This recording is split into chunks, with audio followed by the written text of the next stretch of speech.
Bumper to bumper in Vancouver, people line up to get a COVID-19 swab. The same in Winnipeg, where some wait 5 hours to try to get a PCR test and find out if they have COVID-19. Runny nose, sore throat. I work in healthcare, so, vulnerable people, so I'd rather make sure I'm safe before I go back to working with them. Manitoba now says the demand for PCR tests is so high, it's reached the limit of how many it can do. Results are backlogged by at least 4 days. And across the country, as infections rise, the delays could get worse. You have a lot of contacts that need to get tested for COVID, and yet we don't have the supply to actually test them. In some provinces, the number of tests coming back positive is higher than ever before. In Ontario, it's up to a record 16%. In Quebec, it's even higher.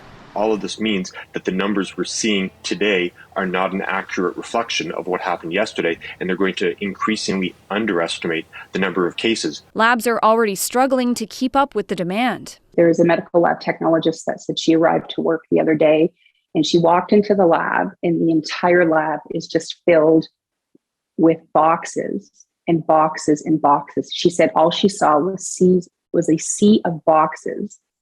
And in those boxes are PCR tests that have to be processed. While the demand for more accurate PCR tests grows, some governments are asking people to take more accessible antigen tests instead.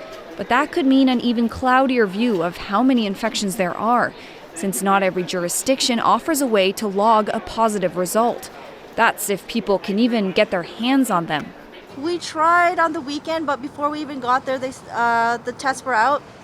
We know a lot of people right now who are either have the cold, the flu, or COVID. We have a lot of sick family members. Hopefully we get one. I understand if supply is limited. Marina, with tests in high demand and the backlogs coming to labs, what are governments trying to do to deal with all of this? We heard from a number of provinces today, including Alberta, Manitoba, and Quebec, that they're going to start clamping down on who can get certain tests, especially those PCRs, which are the ones that need to go to a lab.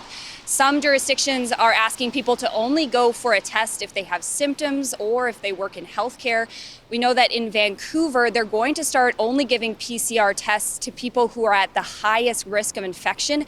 Most people in Vancouver who are going to be looking for a test are going to wind up with one of those rapid antigen tests. Those rapid antigen tests are very much still in demand here in Ontario, where people continue to line up, hoping to get their hands on one of them before the holidays. Asha. All right. Thank you so much, Marina.